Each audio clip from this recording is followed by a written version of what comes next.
Hi guys, in this video we will going to cover विमान स्थान 8 chapter है, maybe 30 minutes to 35 minutes ज़्यादा लग सकते. पहिला आता आहे रस विमान आते आहे. त्यामध्ये काय केलं, रसादी प्रभाव वर्णन केलेलं आहे. त्यामध्ये 6 रस सांगितलेले, मधुर आम्ल कडू तिक्त कशा आहे. हे रस दोष साधर्म्य वैधर्म्य आपण लिहू शकतो. असे केलं की आला तर ओव्हरहिटिंगमुळे लाईट बंद झाला. Sorry guys. वातजनक रस कोणते, कडू तिक्त कशामुळे वाढतं, पित्त कशामुळे वाढतं, कडू आम्ल लवण, कशामुळे वाढतं, मधुर आम्ल लवण. याच्या विरुद्ध लिहून टाकायचे. रसदोष वधर्म्य, ज्याच्यामुळे वातपित्त कमी होतं. आता विवेचन काय, रसांचे अवांतरभेद किती आहे, संख्या आहे. आता प्रकृती संबंध सिद्धांत, विकृती संबंध सिद्धांत हा सांगितलेला आहे.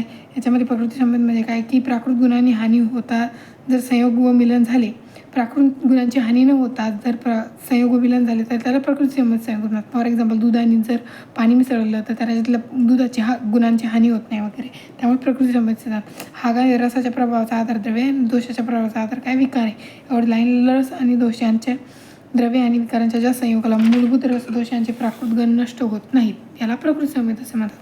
आणि म्हणजे दोन द्रव्यामधले रसगुण दोष नष्ट होत नाही एकत्र केल्यानंतर, त्याला प्राकृत संबंध. विकृती संबंध कशामुळे, दोन जर द्रव्य एकत्र केले त्यातले रस गुण द्रव्य वगैरे वेगळं झालं, त्याच्यामध्ये गुणांमध्ये फरक पडला, त्याला म्हणतात विकृती समवेत सिद्धांत. आता मध्ये चतुर्विध प्रभावांचा उपदेश सांगितलेला आहे की रसप्रभाव, द्रव्य दोष प्रभाव, विकार प्रभावाने काय होतं, चतुर्विध प्रभावांचा उपदेश केलेला आहे इथं. आता द्रव्य प्रभाव काय की तेलाचा प्रभाव काय की निरंतर सेवनाने वात शमन करतं. घृत काय, निरंतर सेवनाने पित्त शमन करतं. मधु निरंतर सेवनाने कफ शमन करतं. दोष गुण विपरीत गुणाचे द्रव्य दोष शामक असते. द्रव्य प्रभावम पुनरुपदेशाम. आता 3 द्रव्यांचा अतिसेवनाचा निषेध सांगितला आहे. पिंपळी, क्षार, लवण. एवढं लक्षात ठेवायचं. 3 द्रव्यांचा निषेध सांगितलेला आहे. असे केलं शकतो. पिंपळी का बरं सांगितलेला आहे निषेध की मधुर विपाकाची, कटुरसाची, एक क्लेदकारक आहे, कफाला प्रकोपित करते, पित्ताला प्रकोपित करतो आणि योगवाहिनी पण आहे. का आता इथं काय सांगितलेलं आहे, क्षार का बरं नाही सांगितलेलं आहे, उष्ण तीक्ष्ण गुणाचं आहे, त्याच्यामुळे क्लेद उत्पन्न करतं, नंतर शोषण पण करतं आणि पाचनासाठी, दाह कर्मासाठी, फोडण्यासाठी, क्षाराचा उपयोग करण्यासाठी. क्षार अधिक प्रमाणात सेवन केल्यात केस, नेत्र, हृदय, पुंसत्व हानी होते. पूर्वेकडील भागातील लोक याच्यामुळे काय आहे की चीनमधील सांगितलेल्या रोगांनी पीडित असतात.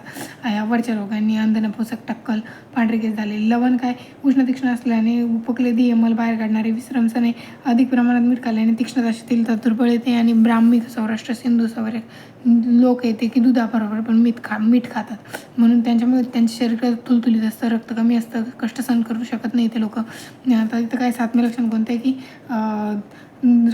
रसाभ्यास अनुकूल साधमे होणे, याला प्रवर साधमे म्हणतात. एकाच रसाचा अभ्यास आहे अनुकूलावर साधमे, आणि 2, 3, 4 किंवा 5 रसांचा अभ्यास याला मध्यम साधमे असं म्हणतात. प्रवर, मध्यम, अवर साधमे हे एकाशे साधमेचे प्रकार सांगितलेले. इथं काय आहार विधी विशेष आहेत. तत्र खल्वे मानष्ट आहार विधी विशेष आहेत. अनानी भवंती तज्ञता प्रकृतीकरण संयोग राशी देशकाल उपयोग संस्था उपयोगत्र अष्टमानी भवंती.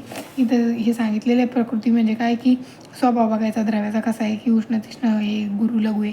आता करण काय म्हणजे प्रोसेसिंग म्हणजे काय की त्याच्यावर संस्कार करायचे वगैरे आणि त्याला बदलून टाकायचं, त्याच्या गुणांमध्ये बदल करणार. स्वाभाविक प्रकृती सिद्ध बदल करायला संस्कार म्हणतात. आता इथं काय की जलसंयोग, अग्निसंयोग म्हणजे पाणी वगैरे टाकून, ताकात वगैरे पाणी टाकून, दुधात पाणी टाकून, दारूमध्ये आसावरिष्टामध्ये पाणी घालून आपण त्याला मृत बनवू शकतो. अग्निसंयोगाने काय करू शकतो, आपण हलकं बनवू शकतो जेवण.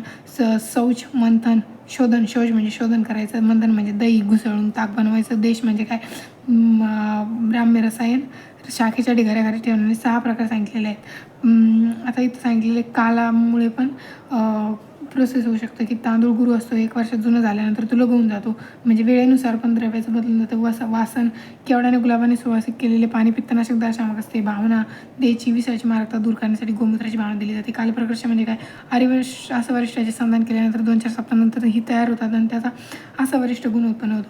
कालप्रकर्षामुळे होतं. भाजन म्हणजे काय, भाजन वगैरे केले जातं, संस्कार केला जातो. आता नंतर संयोग, कॉम्बिनेशन कशाचं, मध आणि तूप मारक होतो.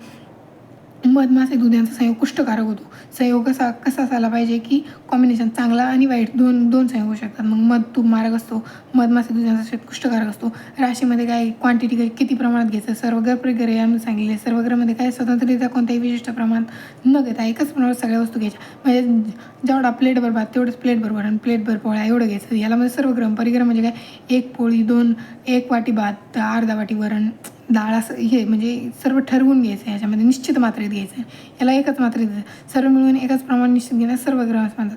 आता देश पुनस्थानम सद्रव्या नामुत्पत्ती प्रचारो देश सात्म्यम चष्टे, आहार द्रव्य उपभोगता यांच्या उत्पत्ती स्थानाला देश असे म्हणतात. मग मरुभूमी द्रव्य लघु असतात, मरुभूमीमध्ये तयार झालेली द्रव्य. जंगल देशात द्रव्य स्निग्ध असतात. आता अनुप देशातली द्रव्य जे असतात ती कशी असतात, उष्ण आणि वृक्ष पदार्थ असतात. आणि साधारण देशातली द्रव्य कसे असतात, साधारण असतात. आता इथे सांगितलेले काळाचे दोन प्रकार पडतात, नित्यक आणि आवस्थिक काल. नित्यक काल ऋतुसारम्याविषयी विचार करतो. जीर्णज्वरात दुधाचा उपयोग अमृताप्रमाणे होतो. उपयोग संस्था काय, रूल्स ऑफ यूज, कसा यूज करायचा, मलमूत्र प्रवृत्ती, योग्य आणि शरीर हलके वाटणे. जर हे सगळं व्यवस्थित झालं, पचन व्यवस्थित झालं, समजायचं की आपलं जेवण व्यवस्थित झालं आहे. उपयुक्ता म्हणजे काय की जो कंझ्युमर आहे, जो खाणार आहे, त्याचा त्याचं आचरण विचरण कसे असले पाहिजे. उपशयते यदोचित्त्यादोक सात्म्यम तदुच्यते, म्हणजे आहार पदार्थ व्यक्तीला अनुकूल होते, जे बऱ्या शांत मनाने आहार घ्यायचा, स्वच्छ ठिकाणी बसून आहार घ्यायचा वगैरे सांगितलं. आहार विधी विशेष आहेत. प्रकृतीकरण संयुक्त राशिका देश काल उपयोग संस्था आपण आता बघितले. विशेषतांचे फायदे काय होते की त्याच्यामुळे काय होतं की अहितकर दुःखदायक परिणाम होणारे कोणत्याही आहार विहाराचे सेवन करू नये सांगितलेले इथं की शरीर चांगलं वगैरे राहतं. परत सांगितलेले आहार विधी, मेथड ऑफ मील, जेवण कसं, उष्णम स्निग्धम मात्रावत जीर्णे वीर्यम विरुद्धम इष्टदेशे इष्ट सर्वोपकरणम नात्रिद्रुतम नाती विलंबितम अजल्पनम असहनम तन्मना भुजित्तम आत्मानम समीक्षम सम्यक, म्हणजे उष्ण आहार असला पाहिजे, गरम गरम जेवण खायचं, स्निग्ध असलं पाहिजे, मात्रावत जीर्णे वीर्य विरुद्ध नसलं पाहिजे, मात्रावत असलं पाहिजे, पचनार असलं पाहिजे, इष्टदेशे इष्ट सर्वोपकरणम, जिथं आपण जागेवर बसतो ती जागा स्वच्छ पाहिजे, आपण जे ताटात जेवतोय ते ताट स्वच्छ पाहिजे. नाती द्रुतम नाती अवलंबितम नाती अजल्पन, जास्त फास्ट नाही खायचं, जास्त हळूहळू पण नाही खायचं. असहनम हसनम तन्मता आत्मन, हे सांगितलेले आहार विधिविधान हे बघून घ्यायचे, सोपे. परत काय येतं की इथं सांगितलं होतं की अहसनम, हसत जास्त हसायचं नाही, बोलायचं नाही जेवत करताना. आत्मा वगैरे काय एकाग्र चित्ताने वगैरे भोजन करायचं आणि आपल्या शक्तीनुसार जेवण करायचं. आता इथे सांगितलं दुसरा अध्याय पुढचा की कुक्षीचे विभाग सांगितलेले, त्रिविध कुक्षी अध्याय. एक भाग घन अन्नासाठी असतो, एक द्रव पदार्थासाठी असतो, एक भाग वात पित्त कफ दोषासाठी असतो. आहार विधिविषयी निरनिराळे परिणाम आपण आहार विधिविषयी मागं बघितले. आता त्याचे परिणाम बघायचे की जर आपण नाही खाल्ला, त्यांच्यानुसार आहार नाही घेतला तर काय होऊ शकतं आपल्या बॉडीमध्ये. कमी प्रमाणात हीन मात्रेचा आहार घेतला तर मग शरीरबल काय होतं की क्षय होतो, उदावरता, आयुष्याची हानी होते, ओजोरास होतो, वीर्यक्षय होते, इंद्रियाची शक्ती नष्ट वगैरे होते. अतिप्रमाणात जर घेतला तर तोंड सुकते, बेशुद्धी, डोक्यात गर करणे, अग्निवेशामध्ये अतिस्तवले वगैरे होते, अंगात वेदना होतात, तहान, मदभ्रम, प्रलाप होतात, कफामुळे वमनारोचक, शीतज्वरामध्ये जडता वगैरे होते. आणि मात्रापूर्वक आहाराची लक्षणे, मात्रापूर्वक चांगल्या प्रमाणात जर आहार घेतला आपण तर मग स्वस्थ वृत्ताच्या वेळी ग्रंथाच्या सूत्रसंघाला 5व्या अध्यायात मात्रा विषयाचे वर्णन केले आहेत. त्यामुळे सांगितलेलं की जेवढ्या प्रमाणात केलेला भोजनाचे प्राकृतिक अडथळा होणार नाही, योग्य वेळी योग्य वेगांची निर्मिती होईल, उभे राहणे, बसणे, चालणे, झोपणे, श्वासोच्छवास करणे, हलणे, हे आराम वाटणे, यामध्ये आराम वाटेल. संध्याकाळी दुपारी जेवण सहजपणे पचेल, असं हृदयगतीत अडथळा निर्माण होणार नाही. मात्रापूर्वक आहाराचे हे निर्णय. आमदोष कोणते, 2 नामदोष, विसूचिकाने अल्सक, आमजन्य अन्यकाल, आमजनक अन्यकाल गुरु वृक्ष, शीत, शुष्क, अप्रिय, अवरोधजनक, विधाय, अशुद्ध, विरुद्ध वीर्यांच्या अन्नपान आमजनक म्हणतात. म्हणजे अतिमात्रेचा आहारालाच आमजनक म्हणतात असं पण म्हणू शकतो. आता याच्यामध्ये सांगितलेलं आहे की मनोविकारजन अजीर्ण, चिंता, शोकभय, क्रोध, अंतरून त्रासदायक, जागरण, यामुळे काय होतं, अजीर्ण निर्माण होतं. द्विविध आमदोष विसूचिकालचं सांगितले. तत्र विसूचिका मूर्धम चादश्च प्रवृत्ताम दोषानाम येतो यथवा रूपाम विद्यात. विसूचिकेचे लक्षण सांगितले. मूर्खा, वाटे, उलट्या वगैरे होणे, खालून विरेचनाद्वारे गुदमार्गातून आमदोष निघून जाणे, वात पित्त कफाची जी लक्षणे सांगितली आहे त्याच लक्षणाला विसूचिका असे म्हणतात. आता विसूचिकामध्ये अल्सकमध्ये काय, दंडाला सगळ्याचे निदान सम्राटी लक्षण सांगितले. अल्सक कसं असतं, अग्निमंद होतो, व्यक्ती दुर्बळ होतो, वेग अडवतो, कफप्रधान असतं, अन्नसेवन कफामुळे मार्गाचा अवरोध झाल्यामुळे अतिशय आळस वगैरे होतो. आमदोषच आमविष आहे.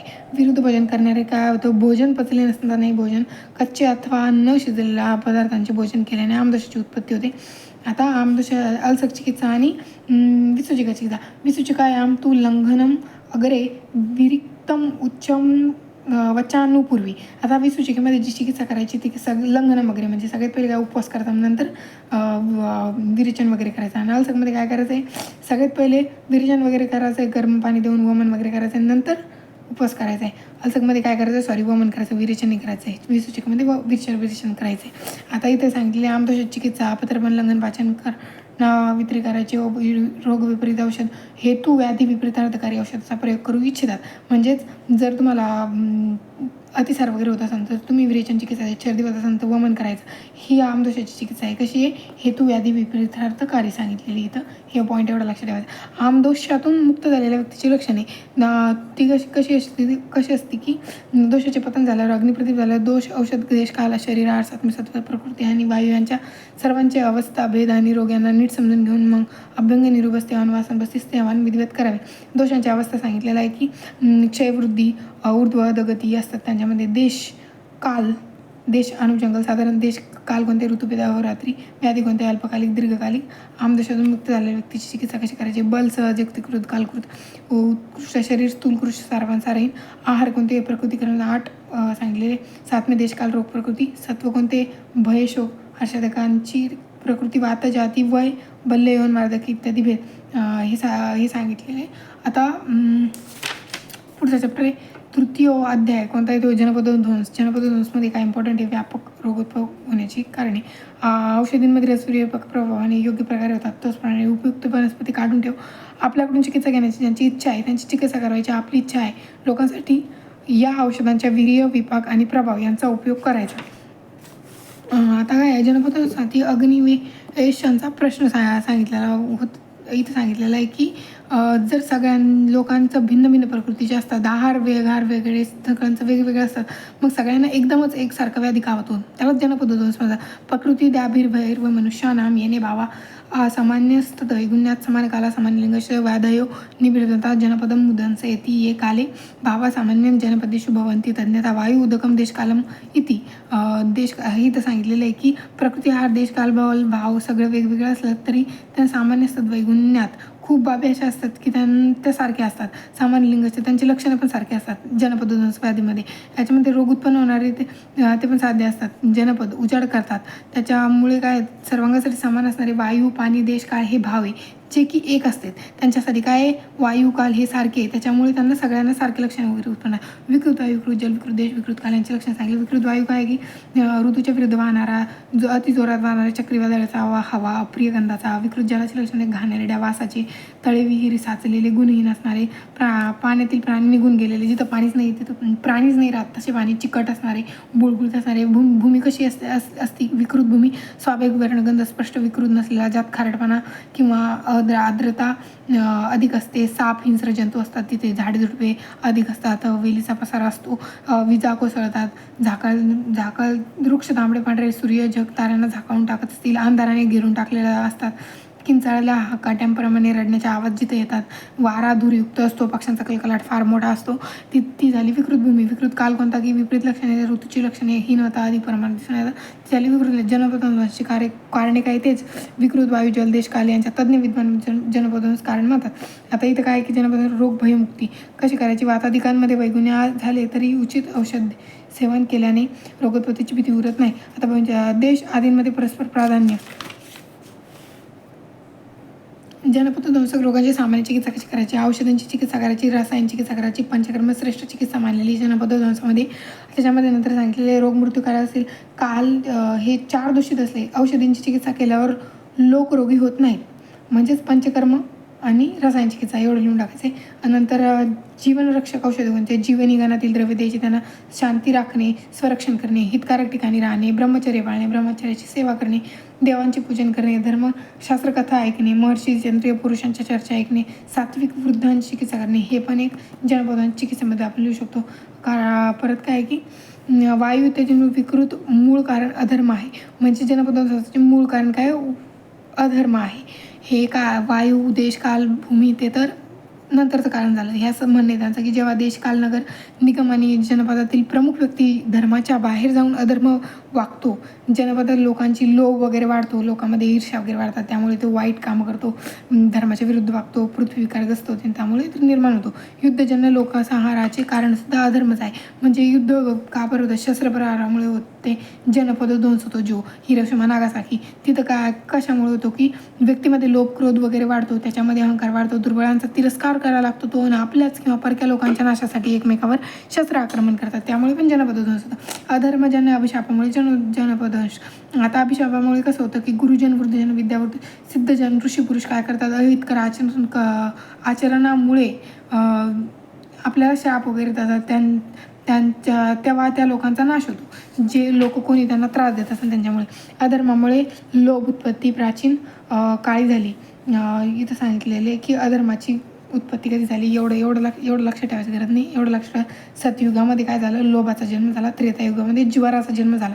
आणि मग द्वापर युगामध्ये काय झालं की गुणांचा नाश होऊन ज्वाराचा जन्म द्वापरमध्ये झाला. आणि इथं काम, क्रोध, लोभ, चिंता, धर्माच्या द्वितीय चरणाचा ऱ्हास झाला त्रेतामध्ये. आणि कलियुगामध्ये काय की मग सर्वच ऱ्हास होऊन रोगवृद्धी होऊ लागली. मग बाकी सगळ्या रोगांची उत्पत्ती झाली. जो सध्या चालू आहे कलियुग, नवीन रोगांचा उगम होतच राहतो. प्रत्येक युगात धर्माचा आणि आयुचा नाश होत राहतो. इथं झालं नियत आणि अनियत आयु. आयुष्य हे युक्तिसापेक्ष असते. इथं सांगितलेले की आयुष्य बलवान किंवा निर्बल असण्यात वैद्य, दैव, पौरुष यांची सबलता, अनुकूलता, निर्बल आणि प्रतिकूलता कारण असते. आता दैव आणि पुरुष कर्माचे लक्षण. तर पूर्वजन्मामध्ये केलेल्या कर्माला दैव असे म्हणतात, आणि वर्तमान कर्मात केले जातात पुरुष कर्म म्हणतात. MCQचे पॉईंट नाही, इम्पॉर्टंट एवढंच. त्रिविध कर्म हीनमध्ये उत्तम. कर्मानुसार आयुष्य असतं. मग हीन कर्म केलं तर कसं आयुष्य खराब आयुष्य भेटेल, परत चांगलं कर्म केलं तर उत्तम आयुष्य भेटेल, एवढं लक्षात ठेवायचं आहे. आता ही बाकी इम्पॉर्टंट नाही. आयुष्याच्या निश्चितता आणि अनिश्चितता याविषयी समीक्षा सांगितलेली. आयुष्य काय की मणिमुद्रांचे धारण करून टिकवून ठेवायचं, मांगलिक कर्म करायचे, चांगले कर्म करायचे.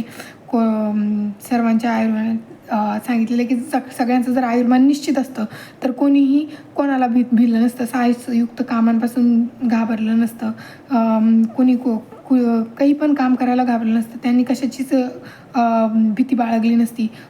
राजाच्या कोपामुळे, ऋषीजनांच्या कोपामुळे त्यांना काहीच वाटलं नसतं.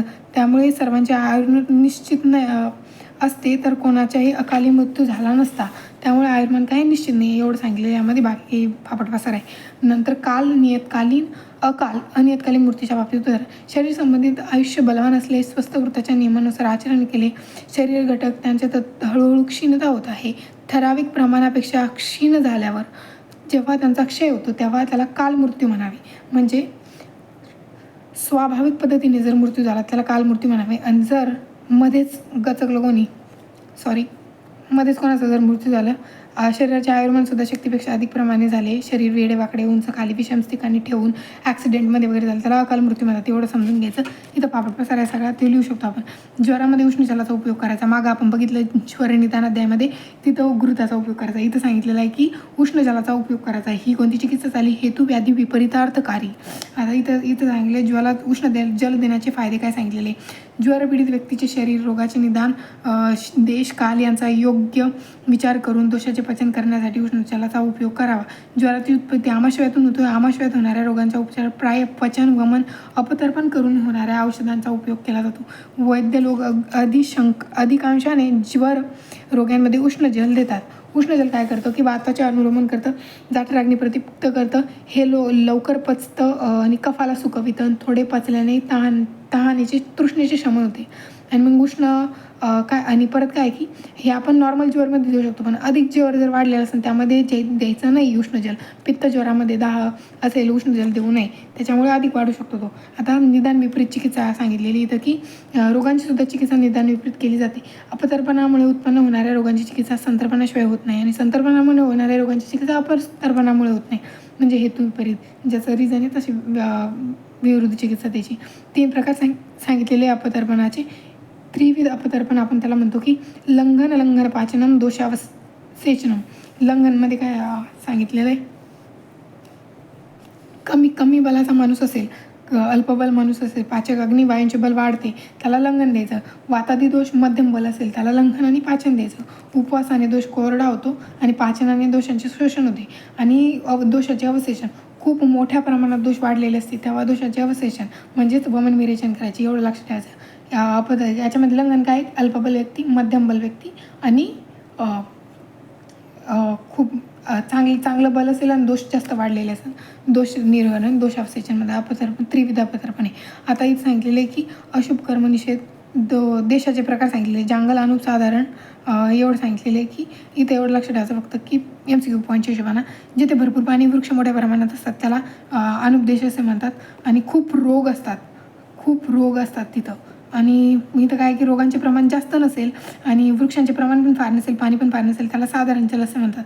आणि जेथे वृक्ष झाडे कमी असेल, वारा वेगाने वाहत असेल, ऊन कडक असेल, रोग फार कमी असेल, त्याला जंगल देश म्हणतात. मग जास्त ज्योत कुठे, रोग कुठे, अनुपमध्ये कमी, जंगलमध्ये आहे.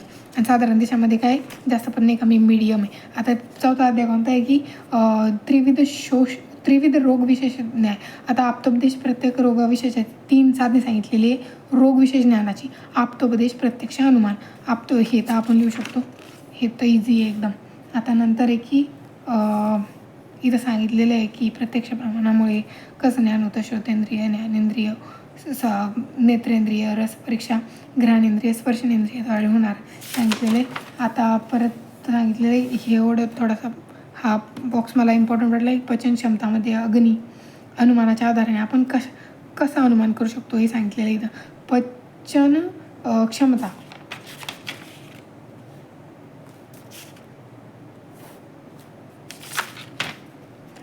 अग्नीमुळे कळते, शब्दश्रवण श्रोत्रामुळे कळते, हे तर करून देईन तुम्हाला रसगंध ज्ञानापर्यंत. चिंतकाधिग्रहण मनामुळे करते, कालवायामुळे करतो, परत अज्ञान पालन वश्यतामुळे करते, अभिप्राय रुची इच्छामुळे कळतो, स्मरण स्मृतीमुळे कळतो, अविषाद धैर्यामुळे करतो आणि बस अज्ञानत्व हे मोहामुळे कळतं. एवढे त्यामध्ये. आता नंतर काय पुढचा अध्याय पंचमोध्याय, कोणता स्रोत विमानात आहे, यामध्ये सगळं निदान भरलेलं आहे. यामध्ये श्लोक इम्पॉर्टंट, याच्यातून एक लिखी येऊ शकतो. आता स्रोतसांची एक टोकाचे मते, स्रोतो सामेव समुदाय, स्रोतसाला समूहाला पुरुष मानतात आणि ज्यापासून स्रोतसे बनलेले आहेत आपल्यामधून ज्यांचे वहन होऊन जातात पुन्हा परत आणतात, ज्याच्या आधारे स्थिर आहेत, सर्व पदार्थांपासून स्रोतस वेगळे असतात, ते अपरिसंख्य असतात. आता इथं काय स्रोतसांचे प्रकार सांगितलेले आहे की प्राण व उदक व अन्न व रस व रक्त व मांस व मेद व अस्थि व मज्जा व शुक्र व मूत्र व पुरुष व स्वेद. इथं स्रोतांचे 2 प्रकार अजून सांगितले, अंतर्मुख स्रोत आणि बहिर्मुख स्रोत. 2 नाकपुड्या, 2 कान, मुख, नेत्र, उपस्थ, 9 स्त्रियांचे 2 स्तन, योनी मार्ग, 12 बहिर्मुख स्रोत असे 12 बहिर्मुख स्रोत सांगितलेले. आणि काय चिकित्सांनी मानलेले अंतर्मुख स्रोत 13 स्रोत असे आहे. काय चिकित्सांनी मानलेली अंतर्मुख स्रोत असे किती आहे, 13 आहे. आणि बहिर्मुख किती, 12 आहे. ती सूक्ष्म असतात, अंतर्मुख जे असतात ती सूक्ष्म असतात. आता तिथं सांगितलेलं आहे की प्राणवर स्रोतसाचं मूलस्थान काय, हृदय मूलम महास्रोतश्च. आणि त्याचे लक्षणं काय की अतिसृष्टामतिबद्धम कुपितम अल्पाल्प विक्ष्णम वास शब्दशूलम उच्च वसंतम दृष्ट्वा पानमानस्य सुतांसी पदष्टानी विद्या तालू मूलम कुलमच. हे कशाचं स्रोत, मूलस्थानी उदक व स्रोतसाचं. तर याचे जे दृष्टी लक्षण आहे ते कोणते की जिव्हा, तालगोष्ठ, कंठ, क्लोमशोष ते काय कोरडे पडतात. पिपासा चाती वृद्धाम दृष्ट्वा अभिषेक उदक वाहनास्य स्रोतांशी प्रदुष्टानी ती विद्यात. आता इथं अन्नकवा स्रोतसांची लक्षणे सांगितलेली आहेत. त्याचं मूल काय, मूलम वामम प्रश्वांच अन्नन भिलाशम रोचकम विपाको छर्दीच दृष्ट्वा अन्न वास्य स्रोतांशी प्रदुष्टानी ती विद्यात. हे त्याचे स्रोत, सगळ्या स्रोतांची इथं काय सांगितलेली आहे लक्षणं आणि मूलस्थान सांगितलेलं. रसाचं आहे दशधमन्या, मूत्र व स्रोताचं बस्ती आणि वंक्षण, पुरुष व स्रोताचं मूलस्थानी पक्वशय स्थूलगुदम, स्वेद व स्रोताचं मेदोमलम, लोम कुंभष्ट. स्रोतांचे पर्याय वगैरे सांगितले, सिराधमनी, स्रोताचं रसवाहिनी, शरीरचंद्रिय, श्रमवृत्त, सवृत्त असे. आता प्राण व स्रोताच्या दृष्टीची लक्षणे, दृष्टीची कारणे. इथं आपण लक्षणे बघितलं, आता कारण बघणार. शयात संधारणात रोक्षात व्यायामात शुद्धीत असल्याचे प्राणवाहिनी दुष्यंती स्रोतसांस्य दारुणे, औष्णात आमात भयात पानात अतिशुष्कान्न सेवन अंबुवाहिनी दुष्यंती तृष्णात तिपिण्यात जल व म्हणजे उदक व स्रोताची कारणे. अन्न व स्रोताची काती मातस्त्रकालीच्या भोजनात अन्नवाहिनी दुष्यंती वैगुण्यात पावकस्य गुरु शीतम मती स्निग्धम मती मात्रम समशनात रसवाहिनी दुष्यंती चिंतनांच्या चिंतना ही सांगितलेली रसवासोताची लक्षणे कारणे रक्तवाचिका विधानी अन्न पानाने स्निग्धोष्ण आणि द्रव्याने काहीच नाही आढळलं तर पित्तच जे दुष्टी कारणे ते लिहू शकतो. मांसवाची काय अभिषंदानी भोज्यानी स्थूलानीच्या गुरुनीच्या मांसवाहिनी दुष्यंती भुक्त्वाच्या सोपताम दिवा जेवल्यानंतर झोपण्याने वगैरे याचा मिनिंग होतो. मेदोवध स्वतःच्या अव्यायामात अति स्वप्ना मेधाने आमच्या अतिभक्षणात मेदवाहिनी दुष्यंती वारुण्याच्या अति सेवनात अस्थिवाची काय व्यायामात अति संक्षोभात अस्त्यानाम स्थिविघंटनात अस्थिवाहिनी दुष्यंती वाताला नामच्या सेवनात. आता वातवर्धक आहार विहार सेवनाने अस्थिव स्वतःची दृष्टी होते. आता इथं सांगितले मध्यावर स्वतःसाठी विरुद्ध नामच्या सेवनात विरुद्ध आहार विहार सेवनाने मध्यावर स्वतःची दृष्टी शस्त्रशाराग्नी भीस तथा अकाल योनी गमनाने ग्रहणात मैथुन्या शुक्रवाहिनी दुष्यंती याच्यामुळे शुक्रवार स्वतःची दृष्टी होते. मूत्रवामुळे काय की क्षीणस्य भी तसा मूत्रवादांचा अवरोध वगैरे केल्यामुळे मलवाची काय संधारणात अत्यशनात अजीर्णाध्यशनात वर्चवाहिनी दुष्यंती म्हणजे अतिसार वगैरे झाल्यामुळे मलवस्त्रताची दृष्टी होते. स्वेदवा काय व्यायामात अतिसंतापात क्रोधशोक भयस्तता हे त्याची इतर लक्षण आहे. हो पॅराग्राफ वाचून घेतला तर सगळा चॅप्टर कव्हर होऊन जातो. आता स्रोतसांच्या दृष्टीची सामान्य कारणे हा पॉईंट बघा. आहारस्य विहारस्य साध शगुनो सम धातुर्विभूनी स्रोतसांचं पदश स्वतःदृष्टीची लक्षणे काय अतिप्रवृत्ती संगोवासिरा नाम ग्रंथ वा विमार्ग गमनमच्या चापी स्रोतसां दृष्टी लक्षण स्रोतसांचा आकार वगैरे सांगितलेला आहे. कसा आहे की गोल स्थूल सूक्ष्म आकाराने वेलीच्या तानाप्रमाणे असतात आणि प्राण व उदक व स्रोतांना चिकित्सा सांगितलेलं आहे. प्राण व उदकानाम दुष्टानाम श्वासिकी चिकित्सा श्वास रोगाची जशी चिकित्सा करतो तशी करायची. कार्यातृष्ण उपशमनी आणि उदकवाची कशी तृष्णाची चिकित्सा करायची. अन्नवामध्ये काय करायची आमाची चिकित्सा करायची. तथैवम आम प्रदोषिकी इथे सांगितलेलं आहे. रसवाची चिकित्सा विविध शिथिपती अध्यायामध्ये सांगितलेली आहे. रसव स्वतःची स्वतःची चिकित्सा कशी करायची तर कुर्यात तदम उपक्रम करावा लागते चिकित्सा उपक्रम रसासाठी मला पण आठवत नाही. मूत्र व मलव स्वेदव स्रोताची चिकित्सा केली. मूत्र व विकृतीमध्ये मूत्रकोशाची चिकित्सा केलेली आहे. मल व स्रोतामध्ये अतिसाराची चिकित्सा केली जाते. स्वेदव स्रोतामध्ये ज्वर रोगाची चिकित्सा केली जाते. हे चिकित्सा सूत्र एवढं लक्षात ठेवायचं. इथं परत काय की रोगात्मक विमानाध्याय रोगांचे भेद सांगितलेले प्रभाव भेदाने बलभेदाने अधिष्ठान भेदाने निमित्त भेदाने आशय भेदाने पी बाणा असं केले. प्रभाव बल अधिष्ठान निमित्त आशय दोन प्रकारे प्रभावाने साध्य असाध्य बलभेदाने मृदू दारुण अधिष्ठान भेदाने मन शरीर निमित्त भेदाने दोष जागंतुष आशय भेदाने आमशय पक्वशय. आता इथे सांगितलेले अपरिसंख्य संख्येय रोग कुठे सांगितलेले अष्टोत्तरी अध्यायामध्ये 19मध्ये म्हणजे त्यांची संख्या सांगितलेली व्यवस्थित 20 18 5 10 काय असं अपरिसंख्य कुठे सांगितले महारोग्यामध्ये रोगाध्यायामध्ये. आता इथं खूप सारे रोग हे असं लक्षात ठेवलं. आता इथं काय पुढं की दोष आणि त्यांचे विकार मानस दोष रजतमय शरीर कोणते वात पित्त कफ विकार ज्वर अतिसार शोष श्वास प्रमेय कुष्ठ आदी इथे सांगितलेले. मानस दोष कोणते काम क्रोध लोभ हे आपल्याला माहीतच आहे. शरीर मानस दोष 3 कारणे असावनेस प्रज्ञापराध आणि परिणाम हे पण आपल्याला माहिती आहे. आता काय की सीमित दोषांपासून असीमित रोगांची कशी उत्पत्ती होते की रोगांचं दोष तर सीमित येतं ना बॉडीमध्ये दुष्य पण सीमित आहे. सप्तदुष्य 3 दोष पण मग निराळ्या दोषांच्या अनेक शक्ती येतात आणि प्रकोपित होऊन अपरिसंख्य रोग निर्माण होतात. शरीर मानस दोषांचा संसर्ग कसा होतो. शरीर आणि मानस दोष दीर्घकाळ राहिले तर परस्पर एकमेकाचे बल वाढवतात आणि एकमेकांत मिसळून कामादी मानस रोग ज्वरादी रोग निर्माण करतात. आता मानस दोषांचा परस्पर अनुबंध कसा आहे की रजोगुणाशिवाय एकट्या तमगुणाची प्रवृत्ती होऊ शकत नाही. रजोगुण रिस्पॉन्सिबल आहे सगळ्या दोषांची निर्मिती करण्यासाठी. याचा अर्थ शारीरिक दोषांचा परस्पर संबंध कसा आहे की संसर्ग आणि सन्निपातक रोग होत राहतो कारण दोष प्रकोपित करणारी कारणे समान गुणांची असतात. जर वात पित्त कफ रोग असेल तर संसर्ग आणि सन्निपातक असतो यांचा परस्पर संबंध असा आहे. दोषांचे अनुबंध आणि अनुबंध भेद. आता अनुबंध आणि अनुबंध भेद कशानुसार पडलेले आहे की नाही सांगितलं इथं की जे स्वतंत्र असतात त्यांची लक्षणे प्रकट असतात. जे आपल्या प्रकोपाने कारणाने प्रकोपित आणि आपल्याच चिकित्सेने शांत होतात त्यांना अनुबंध म्हणतात.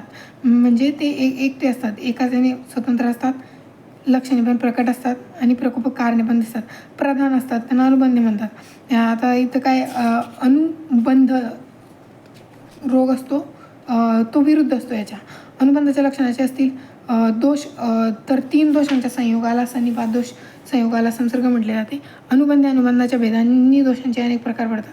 अनुबंध काय की एक दोष म्हणू शकतो आपण, आणि अनुबंध काय की द्विदोष त्रिदोष म्हणजे अग्नीचे 4 भेद सांगितलेले: तीक्ष्ण अग्नी, मंदाग्नी, समाग्नी, विषमग्नी. हे आपण लिहू शकतो. तीक्ष्ण अग्नीमध्ये पित्तदोष असतो, मंदाग्नीमध्ये कफदोष, समाग्नीमध्ये दोष साम्य आणि विषमाग्नीमध्ये वातदोष. त्याच्यामुळे वाताचे विकार होतात. आता चिंताचा विषय कोणता आहे? मंदाग्नी. आपल्याला माहिती आहे आरोग्य आणि प्रकृती. काय प्रकृती म्हणजे आरोग्य, अप्रकृती म्हणजे अनारोग्य. वात पित्त श्लेष्मल प्रकृती असतात, समप्रकृती म्हणजे प्रकृती असतात, ते निरोगी असतात, ते निरोगी असतात. 4 प्रकृतीच्या व्यक्तीसाठी 4 उपाय सांगितलेले: शमदोष प्रकृती, वात प्रकृती, पित्त प्रकृती, कफ प्रकृती. आता साम्यावस्थेत असणाऱ्या रोगांचे समान सेवन करणे आणि तिन्ही आपल्या दोषांनी अनुकूलता, दोषाधिक्य पाहून दोषाच्या विपरीत योगाने 3 उपाय अग्निसम नसणे तोपर्यंत हितकारक होतात. आता वातल पित्तल श्लेष्मल रोगी असं म्हटलेलं आहे, पण काही लोकांनी म्हटलेलं आहे की वातल पित्तल रोगी असतात आणि काहींनी म्हटलेलं आहे की ती प्रकृती त्यामध्ये डॉमिनेंट असते फक्त. आता त्यांची चिकित्सा कशी करायची आहे की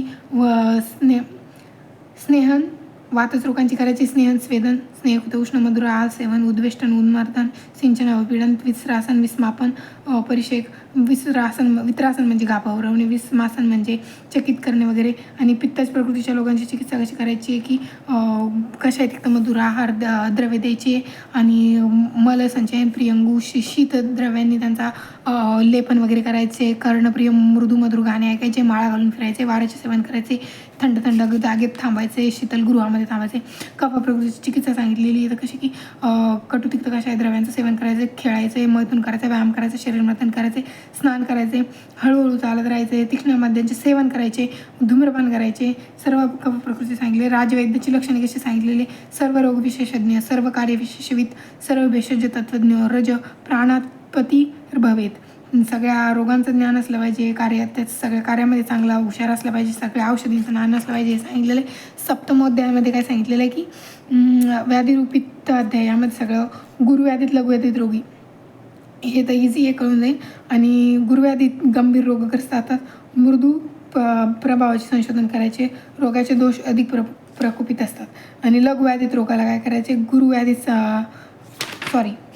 लघुव्याधीत रोगाची चिकित्सा त्याच्या विरुद्ध करायची. बस. अल्पज्ञानी आणि ज्ञानी चिकित्सेचे परिणाम काय होतात? इथं मूर्ख वैद्याचं वगैरे लिहू शकतो आपण.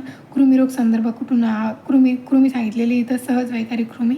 20 प्रकारच्या कृमी सांगितलेल्या आहे. त्यामध्ये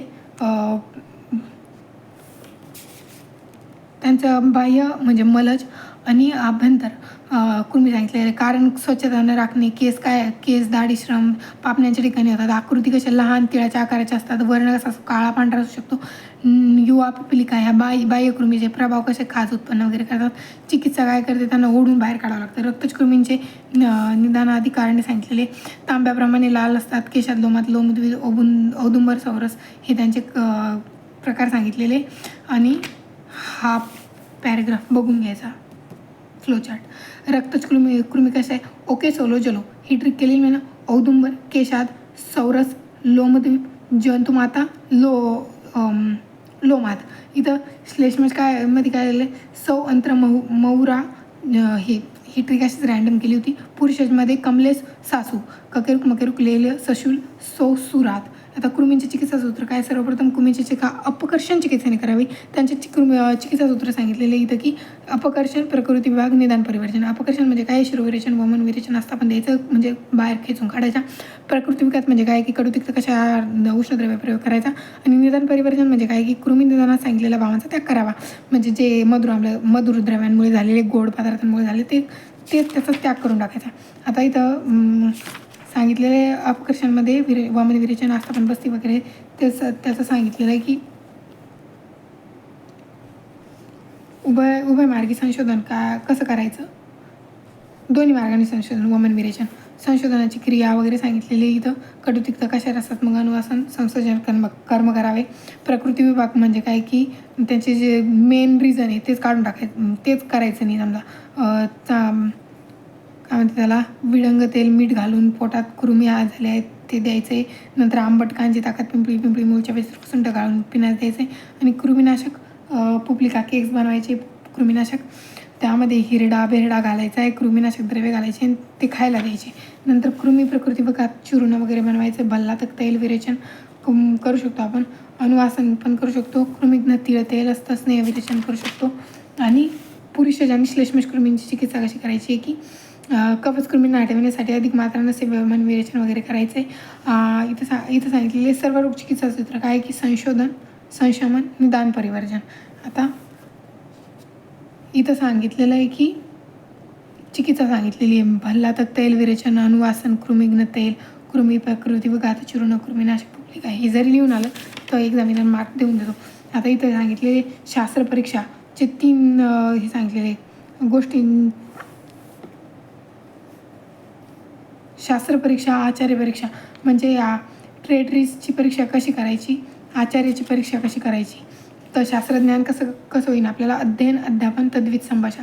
स्वतः अभ्यास करणे, अध्यापन म्हणजे दुसऱ्याला शिकवणे आणि तद्वित संभाषा म्हणजे डिबेट्स वगैरे करणे. आता अध्ययन विधी कसा आहे की कसा अभ्यास करायचा वगैरे सांगितलेलं आहे की गुरूंचा मार्गदर्शनाखाली बसून शांतपूर्वक करायचा. अध्यापन म्हणजे methods of teaching of examination of discipline. मग कसं शिकवायला पाहिजे आपण शिष्याला की मुखनाक असणारा चांगला शिष्य असला पाहिजे, धैर्यशील असला पाहिजे, हुशार असला पाहिजे, त्याच्या शरीरामध्ये कोणती विकृती वगैरे नसली पाहिजे, शील शौर्य आचारप्रेमी, कार्यसंपादन क्षमता संपन्न करणारा असला पाहिजे. अध्यापन सुरू होण्यापूर्वी दीक्षा वगैरे द्यावं लागते, त्यामध्ये काय की थोडे हवन विधी वगैरे करायचे सांगितलेले इथं. आणि इथं काय की शिष्याला अनुशासन विषयक सूचना द्यायच्या की कसं वागायला पाहिजे, कसं नाही वागायला पाहिजे शिष्याने. धर्मानुकूलता असायला पाहिजे, कल्याणकरिता सत्यता, हितकारी, नेहमी सत्य बोलणारा असायला पाहिजे, बोलण्यामध्ये स्निग्धता, गोडवा असायला पाहिजे, हे सांगितलेले. आणि परत काय की इथं इम्पॉर्टंट काय होतं की शास्त्रज्ञानाचे 3 भाग, अध्ययन, अध्यापन, तद्वित संभाषा विधी सांगितलेली. परत त्यामध्ये दोन पडत आहे, संधाय संभाषा, विगृह संभाषा. आता संधाय संभाषामध्ये अनुलोम असते आणि प्रतिवाद्य असते, म्हणजे ही आपल्या फ्रेंड्ससोबत होती, या आपल्या दुश्मनांसोबत होती. आता अनुलोम संभाषा विधी काय की ज्ञान असणाऱ्या, प्रश्न विचारण्यासाठी उत्तर देण्याची क्षमता असणाऱ्या, आर्जव करण्यास नम्र असणाऱ्या, गोडव्याने प्रेमाने बोलणाऱ्या व्यक्तींमध्ये संधाय संभाषा कशी केली जाते. आणि विगृह संभाषा कोणामध्ये केली जाते की ज्यांना जास्त ज्ञान नाही आहे, जे विरोधकांची असते, ती उलट रागावते त्यामधले लोक, शास्त्राचे ज्ञान त्यांना नसते, घाबरवते. आता प्रतिपक्षाचे 3 प्रकार असतात. प्रतिपक्षी असतात ते प्रवर, प्रत्यवर आणि सम. प्रवर म्हणजे आपल्यापेक्षा श्रेष्ठ, म्हणजे आपल्यापेक्षा हुशार वैद्य वगैरे असतात, आपल्यापेक्षा दुर्बळ म्हणजे प्रत्यवर, आणि सम म्हणजे आपल्या बरोबरीचे असतात. आता इथं परिषदेचे प्रकार सांगितले, ज्ञानवती परिषद, मूढ परिषद. आता मागं कशाचे प्रकार सांगितले, संभाषाचे, विगृह आणि संधाय. आता परिषदेचे ज्ञानवती आणि मूढ. ज्ञानवतीमध्ये परत 3 प्रकार, मूढमध्ये परत 3 प्रकार. ज्ञानवतीमध्ये 3 प्रकार, सुरत, उदासीन आणि प्रतिनिविष्ट परिषद. आणि मूढमध्ये पण सुरत परिषद, उदासीन परिषद, प्रतिनिविष्ट परिषद. आता इथं झालं मित्र परिषद सांगितलेली आहे. आता ह्याच्यामध्ये काही इम्पॉर्टंट नाही आहे. वाद ज्ञानासाठी 44 पदं सांगितलेली आहे. तर ही 44 पदे एवढे पूर्ण तर लक्षात ठेवायची गरज नाही, पण मग वादाचे 2 प्रकार सांगितलेले त्यांनी. पहिलीच वाद आहे ना, जल्प आणि वितंडा. जल्प म्हणजे काय, हे सांगितलेले वितंडा युक्तिसंगत रीतीने सिद्ध केले जाते, त्याला जल्प असे म्हणतात. आणि केवळ दुसऱ्याच्या पक्षामध्ये दोष काढणे म्हणजे वितंडा, म्हणजे सिद्ध करायचं आपलं मत म्हणजे जल्प. आणि वितंडा म्हणजे दुसऱ्याच्या ज्या चुका काढायच्या फक्त. आता इथं द्रव्य गुणकर्म इत्यादी हे सांगितलेलं आहे ना, वादमार्गाचे प्रकार 44. त्यामधले जे इथं काय की प्रतिज्ञा गोष्टप्रमाणे सिद्ध करून सांगाव्या, त्याला प्रतिज्ञा म्हणतात. स्थापना म्हणजे इस्टॅब्लिशमेंट, त्यामध्ये हेतू वगैरे सांगितलेले. आता इथं सांगितलेले प्रतिष्ठापना म्हणजे आपलं जे मत मांडलं आपण, तर आपण जो सिद्धांत सांगितला त्याची परत दृष्टांत द्यायचा, त्याचा एक्झाम्पल वगैरे देऊन त्याला एक्सप्लेन करायचं. हेतूचे सांगितले प्रत्यक्ष, अनुमान, आप्तोपदेश, उपमान, हे 4 हेतू सांगितलेले. 4 प्रकार. दृष्टांत कसा द्यायचा मग त्यामध्ये की मूर्ख आणि विद्वान बुद्धीला सारख्याच रीतीने योग्य रीतीने माहिती व ज्ञान दृष्टांत म्हणतात. आता अग्नी उष्ण आहे, जलद्रव्य, पृथ्वी स्थिर आहे, सूर्यप्रकाशक आहे, असे दृष्टांत द्यायचे त्यांना. उपनय, निगमन. उपनय म्हणजे काय की कोरिलेशन आणि कन्क्लुजन, म्हणजे रिलेट करून सांगायचं की हा सिद्धांत त्याच्याशी रिलेट करू शकतो असा. म्हणजे फॉर एक्झाम्पल गाय जी जंगलातली गाय आपण बघितलेली नाही आहे ना, पण आपल्याला तिचं कोरिलेट करायचं आहे, तर मग वन गाय ही गायीप्रमाणे असते. कन्क्लुजन मग काय ते निगमन, म्हणजे ॲट द एंड ऑफ काय तुमचं हे काय झालं, थेअरी काय आली, कन्क्ल्युजन काय मांडलं तुम्ही, उत्तर म्हणजे जे आपण पहिले मांडलं होतं सिद्धांत त्यालाच परत इथं मांडून द्यायचं. उत्तर काय की रिजॉइंडर म्हणजे वचन सांगणारे किंवा विपरीत धर्माची गोष्ट मानल्यावर समान धर्माचे बोलणे याला उत्तर असे म्हणतात. आता इथं काय नंतर सिद्धांत थेअरी मांडलेली आपण, सर्वतंत्र सिद्धांत, प्रतितंत्र सिद्धांत, अधिकरण सिद्धांत, अभिमुखन सिद्धांत, 4 सिद्धांताचे प्रकारे की इथं सांगितलेले हे इम्पॉर्टंट आहे. असा क्वेश्चन येऊ शकतो की सिद्धांत एक्सप्लेन करा. सर्वतंत्र म्हणजे काय की सर्व शास्त्रात प्रसिद्ध आहे, सगळ्या पुस्तकांमध्ये लिहिलेलं सर्वतंत्र. प्रतितंत्र म्हणजे काय एका शास्त्रामध्ये प्रसिद्ध आहे फक्त, बाकीच्या शास्त्रांमध्ये नाही आहे. फॉर एक्झाम्पल अन्य शास्त्रात 8 रस आहेत पण येथे आयुर्वेदामध्ये 6 रस आहेत. मग हे झालं प्रतितंत्र सिद्धांत. अधिकरण सिद्धांत म्हणजे काय की त्या विषयाचा उल्लेख केला जात असेल त्यातून दुसरे अधिकरण येणे तो प्रमाणित होतो. आणि अभ्युपगम सिद्धांतमध्ये अप्रमाणित, अपरीक्षित, अनुपदिष्टित, अहेतुक गोष्टीला झगडा थांबवण्यासाठी काही वेळापुरता मान्य करावा लागतो अभ्युपगम सिद्धांत. आता इथं सांगितले चतुर्विध सिद्धांत हे झाले. आता मी सांगितले शब्द काय, दृष्टार्थ, अदृष्टार्थ, सत्य, अनृत, 4 शब्दाचे प्रकार सांगितलेले. अदृष्टार्थ म्हणजे काय की ज्याचे ज्ञान प्रत्यक्ष होते, अदृष्टार्थ म्हणजे तो प्रत्यक्ष त्याच्यात नाही. सत्य म्हणजे काय, यथार्थ याला सत्य म्हणलेले. अनृत म्हणजे असत्य. प्रत्यक्ष काय, अनुमान काय, प्रत्यक्ष म्हणजे ते तर आपल्याला माहिती आहे, अनुमान माहिती आहे. ऐतिह्य म्हणजे काय, ट्रेडिशन जे आपल्या आप्तांनी लिहून ठेवले, शास्त्रांमध्ये लिहून ठेवले ते म्हणजे ऐतिह्य. उपमान म्हणजे काय की वस्तूचे ज्ञान करून घेणे याला उपमान म्हणतात. एखाद्या दुसऱ्या ज्ञात वस्तूच्या समानतेच्या आधाराने, ॲनालॉजी आपण त्यांना म्हणजे फॉर एक्झाम्पल धनुर, आता मध्ये एक्झाम्पल दिलेलं आहे की धनुष्याप्रमाणे वाकलेले शरीर असतात दंडपातनक मध्ये. आता इथं काय संशय म्हणजे डाऊट काय, संदेह निर्माण करणारी लक्षणे पाहून विषय निश्चित ज्ञान न होणे याला संशय म्हणतात. प्रयोजन काय, ऑब्जेक्ट. आणि सव्यापिचार कोणती एखादी गोष्ट निश्चित न करता एखादी तर दुसरीच काहीतरी सांगणे याला व्यापिचार म्हटले. जिज्ञासा म्हणजे एन्क्वायरी. अनसर्टन म्हणजे काहीही बोलणे वायफळ, सव्यविचार. आता जिज्ञासा म्हणजे एन्क्वायरी, एखाद्या गोष्टीची इन्क्वायरी करणे म्हणजे वास्तविकता परीक्षण करणे. आता व्यवसाय म्हणजे काय, डिसिजन, एखाद्या विषयाच्या निश्चितीकरणाला व्यवसाय म्हणतात. अर्थपात्री, संभाव, अनुयोज्य, अननुयोज्य, अनुयोग, प्रत्यनुयोग. वाक्यदोष सांगितलेले न्यून, अधिक, अनर्थक, अपार्थक दोष, विरुद्ध दोष हे सांगितलेले 5 वाक्यदोष ते इम्पॉर्टंट आहे. आता छल, वाक्छल आणि सामान्य छल 2 प्रकार सांगितलेले. अहेतू जे की प्रकरणसम, संशयसम, वर्ण्यसम हे त्रिविध हेतू सांगितले, अहेतू सांगितलेले. नंतर अतीतकाल, उपालंब, पॉइंटिंग ऑफ आउट डिफेक्ट्स, परिहार, रिफॅक्च्युएशन, प्रतिज्ञा. आणि हे नावं लक्षात ठेवायची गरज नाही, थोडे पॉईंट्स फक्त. निग्रहस्थान, प्रतिज्ञा आणि यामध्ये कालातील वचन, अहेतू, न्यून, अधिक, व्यर्थ, अपार्थक, पुनरुक्त, विरुद्ध हेतवंतर, अभ्यंतर हे पण लक्षात ठेवायची गरज नाही. आलेलं तर नाही आतापर्यंत, कधी येणार पण नाही. आता दशविध परीक्षामध्ये सांगितलेलं आहे वैद्याचे ज्ञान करून देण्यासाठी करावं लागतात. आता शास्त्राचे ज्ञान करून देण्यासाठी आपण अध्ययन, अध्यापन आणि तिसरी कोणती होती, तद्विध संभाषण. आता वैद्याचे ज्ञान करून देण्याचे म्हणजेच आचार्य परीक्षा. तर मग आता कारण, करण, कार्य, योनी, कार्य, कार्यफल, अनुबंध, देशकाल, प्रवृत्ती, उपाय हे सांगितलेले. कारण म्हणजे काय, डिओर म्हणजेच वैद्य तोच कारण असतो. करण म्हणजे इन्स्ट्रुमेंटचे उपकरणे, औषध वगैरे. कार्ययोनी म्हणजे ओरिजिनल सोर्स. उपादान कारण किंवा समवायी कारण म्हणतात याला. तर कार्ययोनीला म्हणजेच रोग्याचे शरीर वगैरे. आता कार्य काय, ॲक्ट म्हणजे कारणाने हेतुपूर्वक केलेल्या निर्मितीला कार्य म्हणतात. म्हणजे वैद्याने जे करतो ना त्याला कार्य म्हणतात. वैद्य जो करतो तो. आणि कार्यफल काय, रिझल्ट ऑफ ॲक्ट म्हणजे त्याच्यामुळे आपल्याला समजा हे दोष बॉडीमध्ये जर दोष वैषम्य असेल आणि दोष साम्य निर्माण झाले त्या दोष साम्याला म्हणतात कार्यफल. अनुबंध म्हणजे आफ्टर इफेक्ट. फलस्वरूप चांगल्या असत अनुसार ते उत्तम किंवा अधम फल कार्याला मिळते त्याला अनुबंध म्हणतात. देश म्हणजे काय की रोग किंवा औषधाच्या अधिकाराला देश म्हणतात. आता रोग्याच्या शरीराला. काल म्हणजे काय, परिवर्तनशील, दिवस, रात्र, मास, ऋतू काल म्हणतात. प्रवृत्ती म्हणजे इन्क्लायनेशन, त्यामध्ये कार्य करण्यासाठी जी हालचाल केली जाते त्याला प्रवृत्ती म्हणतात. म्हणजे कर्म. उपाय म्हणजे काय, तिघांचा कार्यद्वत कर्माला समन्वय याला उपाय म्हणतात. म्हणजे कारण, करण, कार्ययोनी यांचा एकत्र काम करण्याला म्हणतो आपण उपाय. आता परीक्षा भाव झाले. पूर्व प्रश्नाचं हे पण इम्पॉर्टंट नाही आहे. यामध्ये थोडं त्या कारण, करण, कार्ययोनी, कार्यफल यांचं एक्सप्लेनेशन दिलं आहे पुढे, ते बघून घ्यायचं. एवढं काही इम्पॉर्टंट नाही आहे पण मग डिटेलमध्ये जर लिहायचं गेला जर आलं तर काम येतं. द्विविध देश सांगितलेले. भूमिदेश, आतुरदेश. भूमिदेश म्हणजे सॉईल एक्झामिनेशन, आतुरदेश म्हणजे एक्झामिनेशन ऑफ पेशंट. रोगी परीक्षेचे सूत्र सांगितलेले. इथं प्रकृती, विकृती, सार, सहन. रोगी म्हणजेच थूर परीक्षेचे किंवा रोगी परीक्षेचे सूत्र हे क्वेश्चन येऊ शकतो की प्रकृती, विकृती, सार, सहनन, प्रमाण, सात्म्य, सत्व, आहार शक्ती, व्यायामशक्ती, वय हे असं लिहू शकतो आपण. आणि गर्भशरीर विकृती निर्माण करणारी तत्व सांगितले. शुक्र, शनी यांच्यामध्ये विकृती जर असेल तर गर्भ विकृत होऊ शकतो. गर्भधान काल आणि गर्भाशय प्रकृती, गर्भिणीचा आहार विहार यामुळे गर्भ विकृती निर्माण होऊ शकते. गर्भिणीची मनस्थिती, सत्व प्रकृती, मानस प्रकृती, महाभूत विकार प्रकृती यामुळे पण, पंचभौतिक प्रकृती यामुळे पण होऊ शकतं. हे प्रकृतीमध्ये आपण लिहू शकतो. त्याच आता प्रकृतीवर दिसणारी लक्षणे काय, कोणत्या गुणामुळे कोणती लक्षणे दिसतात हे पण लिहू शकतो आपण.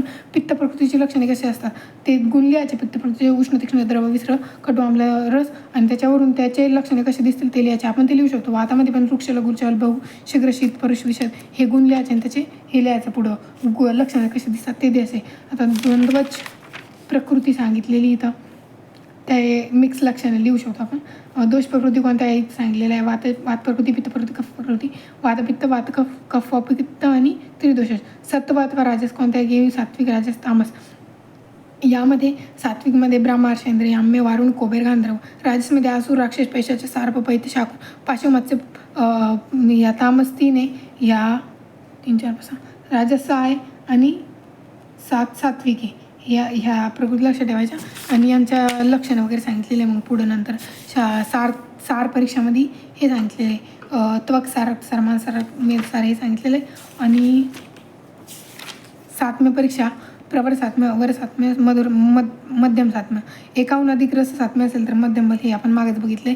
प्रवर सात्म्य म्हणजे सगळ्या रसांचं सेवन करणारा बलवान असतो. अवर सात्म्य म्हणजे एकाच रसाचं सेवन करणारा तो अल्पबल असतो. आता सत्व परीक्षा सांगितली कशी करायची वगैरे. वय परीक्षा बाल, मध्यम, जीर्णावस्थामध्ये करायची. आता त्रिविध बल कोणतं आहे, प्रवर बल, मध्यम बल, अवर बल. संशोधनाच्या दृष्टीने संवत्सराचे ऋतू वर्षाचे हृदयमंत संवत्सर कालामध्ये हेच रोगाच्या याच्यामध्ये आपण लिहू शकतो. उपाय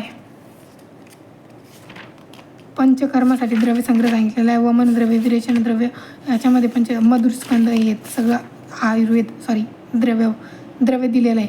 आता परीक्षा कोणत्या आहे, शास्त्र परीक्षा, आचार्य परीक्षा 2 परीक्षा सांगितलेला आहे. शास्त्रज्ञानात उपयोग कसा करायचा, अध्ययन, अध्यापन, तद्वित संभाषा. संभाषाचे 2 प्रकार, विगृह संभाषा आणि संदाय संभाषा. परत प्रवर सात्म्य, प्रत्यवर सात्म्य, समसात्म्य, त्रिविध विपक्षी. परिषदा 2 सांगितल्या. ज्ञानवती मूळ त्याच्यामध्ये परत सुरत परिषद, उदासीन परिषद, प्रतिनिविष्ट परिषद. त्या मूळ म्हणजे मूर्खांची परिषद, ज्ञानवतीमध्ये हुशारांची परिषद एवढं लक्षात ठेवायचं. जल्प, वितंड. जल्प म्हणजे काय, आपले मत एक्सप्लेन करणं. वितंड म्हणजे काय, त्याचाच विरोध करणे. हे तुझे 2 प्रकार सांगितलेले, प्रत्यक्ष आणि अनुमान. आता इथं सिद्धांत सांगितले, प्रतितंत्र, सर्वतंत्र, अभ्युपगम, अधिकरण. शब्द सांगितले, दृष्टार्थ, अदृष्टार्थ, सत्य, अनृत. परत स्थापना सांगितलेलं आहे, दृष्टांत, उपनय, निगमन, हेतू हे इथं झालं. नंतर बाकीचे काही सांगितले. दशविध परीक्षा कारण, कार्यवणी, कार्यफल, देश, काल, उपाय, कारण, कार्यवणी, अनुबंध. देशाचे भूमी देश, आतुरदेश 2 प्रकार होतात. कालामध्ये पण आपण ते लिहू शकतो. शरद, शिशिर, वसंत, ग्रीष्म वगैरे. बालकाल, मध्यमकाल, जीर्णकाल. आणि तर नंतर काय, आतुर परीक्षा ज्ञानार्थ आणि औषध परीक्षा ज्ञानार्थ. म्हणजे आतुर परीक्षेसाठी पण प्रकृती, सारता, सहनन, सात्म्यता हे पाहिजे. आणि उपाय कोणते करतो आपण, वमन, विरेचन, वास्तवन हे आपण उपायमध्ये लिहू शकतो. ह्या पॅरेग्राफमधून दशविध परीक्षा लिहू शकतो. ह्या पॅरेग्राफ जर काढला तर फिक्स मार्क भेटेल. इथं विमानस्थान आपलं संपले. Thanks for watching and like subscribe to the channel. आणि नेक्स्ट व्हिडिओ कशावर बनवायचा ते सांगा कमेंटमध्ये.